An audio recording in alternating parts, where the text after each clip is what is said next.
What you are seeing is an AIS signal processing chip worth less than $50, mounted on a crude wooden boat in the port of Bandar Abbas. This cheap device has just officially broken the physical contract of a fleet worth tens of billions of dollars.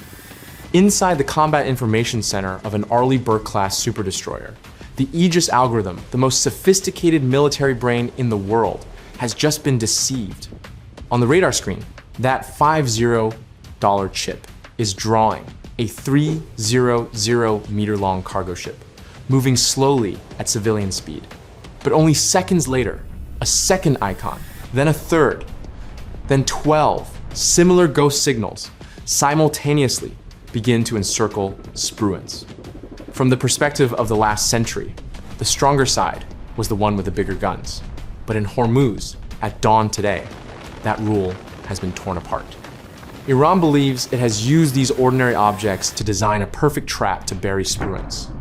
But Tehran's fatal mistake is thinking it is facing a single entity.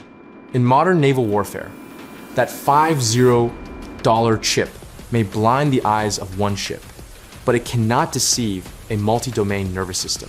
Spruance sees through the eyes of the E-2D, hears through the ears of the P-8, and survives because of the iron discipline of the humans inside the fleet. Welcome to the battle of wits in Hormuz, where a $1 billion plan is shattered not by naval gunfire, but by mathematics and absolute connectivity. At Hormuz, Iran's $1 billion plan was not designed to punch through the steel hull of USS Spruance with brute firepower in the very first second. Its objective was far more sinister: to force Spruance to expend ammunition incorrectly. In modern warfare, the US Navy does not fear Iranian missiles. It fears something invisible, but far more brutal: division. The equation is simple: the total number of defensive missiles remaining in the magazine, divided by the number of junk targets swarming in from every direction. The real villain here is not a commander in Tehran, but the magazine depth trap. The Mk-41 VLS is not a rifle magazine that can be swapped out in seconds. These are the ship's vital cells. Every SM-2 or ESSM that leaves the launcher means one piece of the ship's future shield has officially disappeared. You cannot reload VLS cells in the middle of battle. Reloading requires massive specialized cranes and an absolutely secure port, a luxury that does not exist in a firestorm scenario at Hormuz. When you are forced to rely on Phalanx CIWS, the Gatling gun system, in the final defensive layer, it means the long-range armor layers have been compressed to the absolute limit. At that point, death is only a few hundred meters from the deck. Now Spruance is pushed into an inescapable deadlock. If it fires too early to destroy decoy targets, it empties its own magazine before the real cruise missiles appear. If it waits too long to conserve ammunition, the deck may erupt in flames before it can react. And if it hastily fires on a civilian vessel because of the identification pressure created by the $50 chip mentioned at the beginning, it wins tactically, but loses completely on the global political stage. And here is the most frightening part: Iran does not need to possess too many cutting-edge weapons. It only needs to create enough chaos to turn the mighty Aegis supercomputer into a trembling accountant calculating the balance between life and death. But how does Spruance escape this death by division? The answer does not lie in firepower, but in how Aegis truly sees through the truth inside a sea of electromagnetic deception. As the attrition trap begins to tighten, the brain of Spruance, the Aegis combat system, begins its real war. Never mistake Aegis for something that simply detects targets. In the dirtiest electromagnetic environment on Earth, like Hormuz, that term is a naive oversimplification. In reality, Aegis must turn a sea of interference, meaningless energy reflections, and chaotic civilian movement into a prioritized firing list. Radar does not see an enemy. It only receives the remnants of reflected energy. Look deeper into the physics. The extreme heat and dense humidity of the Gulf create a phenomenon known as evaporation ducting.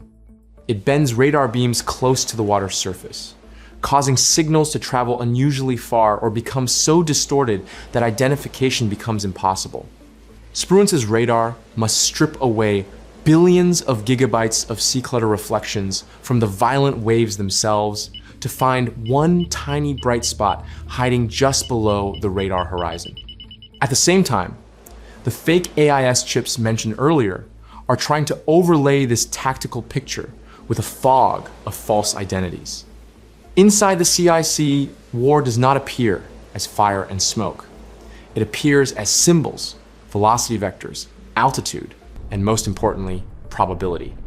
Every glowing dot on the screen is an equation that must be solved instantly. Does the speed match the engine profile of the adversary? Does the flight behavior carry attack characteristics? Or is it only an electromagnetic ghost created by reflection effects? If Spruance's radar is blinded by physics or jamming, it does not stop.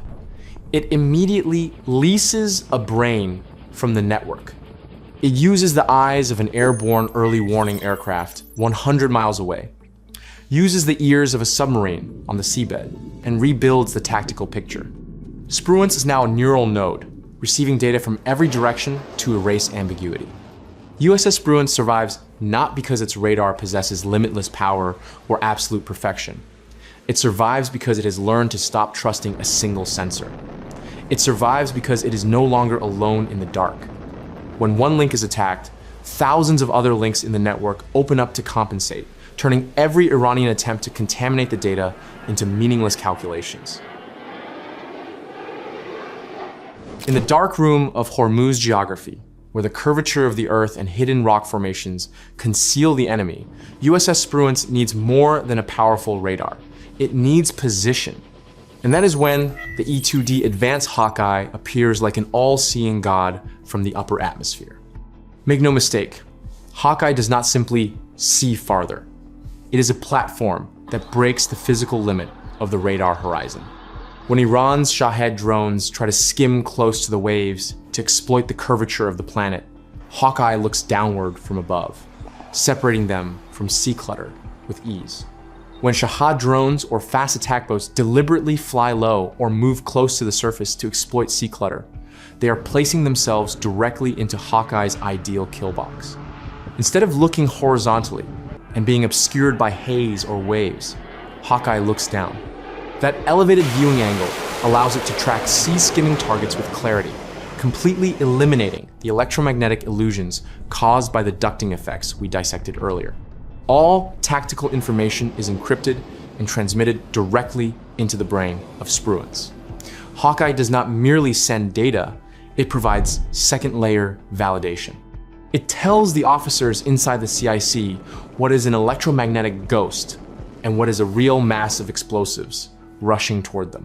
When the terrain of Hormuz forces surface radars to look sideways through chaos, Hawkeye looks down from above to reestablish the truth. However, seeing the enemy is only half the battle. For Spruance to have enough time to make the final judgment, the network needs someone who can silence the electromagnetic noise coming from Iran's coastline, someone who uses not warheads, but algorithms to win back time.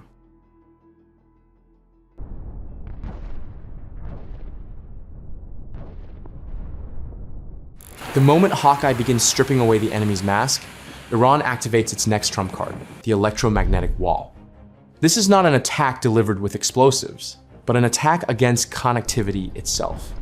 By emitting powerful jamming waves, the adversary is not only distorting radar imagery, more insidiously, it is slowing the data link network.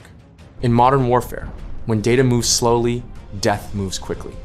Every millisecond of delay in target identification is another second Spruance is pushed into defensive action under uncertainty. Iran wants to force the American crew into making fatal decisions inside an electromagnetic darkroom filled with ambiguity. But the US Navy has an answer to that silence. The EA-18G Growler. Do not mistake the Growler for an ordinary fighter aircraft. It does not enter the game to trade lives with warheads. Its mission is to shoot down the tempo of the attack. Growler does not simply jam back at Iran. It uses reactive electronic warfare techniques to create windows of time. It weakens hostile emitters along the coastline, restoring integrity to Spruance's data flow. By protecting the processing rhythm of the Aegis system, Growler allows the SM2 and ESSM interceptor layers to activate in the mathematically optimal sequence. Growler is the one that reclaims clarity. It does not destroy missiles with explosives. It destroys their probability of success by disrupting the enemy's guidance logic and breaking the rhythm of the ambush. Growler does not save Spruance with warheads. It saves Spruance with a few dozen seconds of clarity inside an electromagnetic darkroom, enough time for the orchestra of war to begin its symphony of fire. While Aegis is decoding the algorithms, the Super Hornets enter the fight to solve the division equation we mentioned earlier. The role of the Super Hornet is not merely to destroy aircraft. In this scenario, they are firepower filters. By intercepting drones and cruise missiles from hundreds of miles away, they push the defensive layer as far from the ship's hull as possible. This is critically important. Every target destroyed by a Super Hornet is one missile preserved inside Spruance's VLS tubes. They help the conductor protect magazine depth for the most desperate moments. While the sky burns, a more insidious threat is quietly rising from beneath the ship's belly. The P-8 Poseidon appears not to fight with missiles, but to dominate sound. In the complex shallow waters of Hormuz, where civilian vessels create an ocean of acoustic noise, the P-8 uses sound separation algorithms to search for the distinctive signature of Gaudier-class mini-submarines. It creates a multi-layered surveillance net, ensuring that no object can approach Spruance without leaving a trace. The P-8 is not merely a patrol aircraft.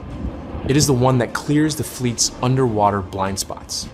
If the P-8 is the long-range sentry, then the MH-60R Seahawk is Spruance's close combat reflex. Seahawk serves as the most flexible protective layer, filling the gap between the ship's hull and potential threats. Using dipping sonar and close-range sonobuoys, Seahawk turns the silence of the ocean into a trap.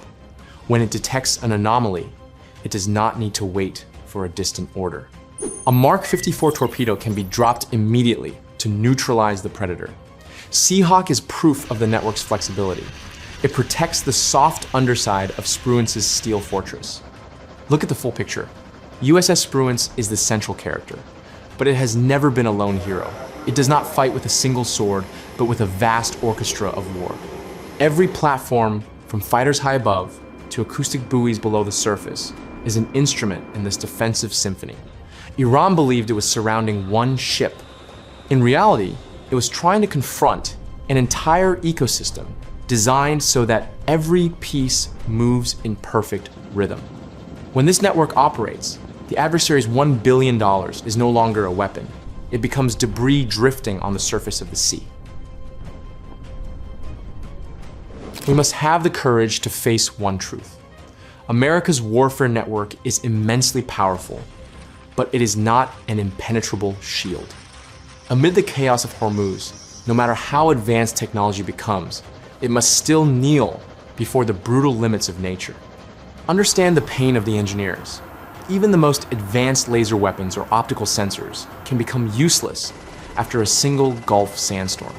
Vapor, dust, and high humidity are not merely weather, they are saboteurs of the electromagnetic spectrum, blinding even the sharpest eyes. Even the legendary Aegis radar must struggle every second against sea clutter electromagnetic ghosts created by the foam of the waves themselves. The ducting phenomenon we discussed earlier can sometimes create signal tunnels that bend transmissions in the wrong direction, causing a sea-skimming missile to vanish from radar at the most decisive moment. Beneath the surface, the problem becomes even more desperate. In shallow water, sonar is distorted by sound reflections from the seabed and by the mechanical noise of thousands of commercial vessels. Searching for a Gaudier-class midget submarine there is like trying to hear a pin drop in the middle of a roaring rock concert. And do not forget, VLS cells are finite.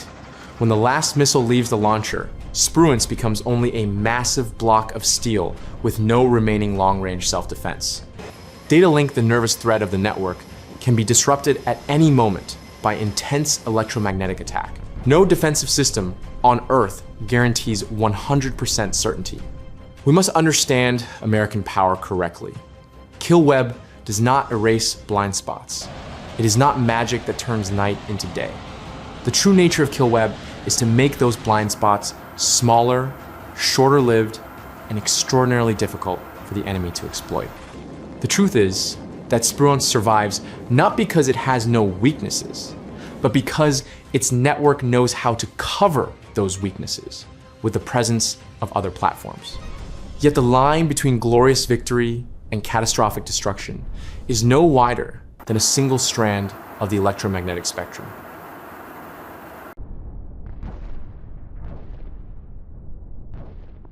Looking back at the full picture, we must admit this. Iran executed an ambush that was nearly perfect in theory. They did not lack boldness, nor did they lack sharp strategic minds. But their $1 billion plan collapsed because it ran into an entity they still could not fully decode. This is not a heroic story about a lone destroyer shooting down a few enemy targets. That is an outdated perspective. If the logic we have just dissected makes you see USS Spruance not as a single warship, but as an inseparable neural node inside the entire US, Navy system, hit like, and leave a comment below. The network wins. That is not just a phrase, it is the verdict of modern warfare. The math has been solved, the watch has been set, and at Hormuz, USS Spruance still stands guard in the darkness.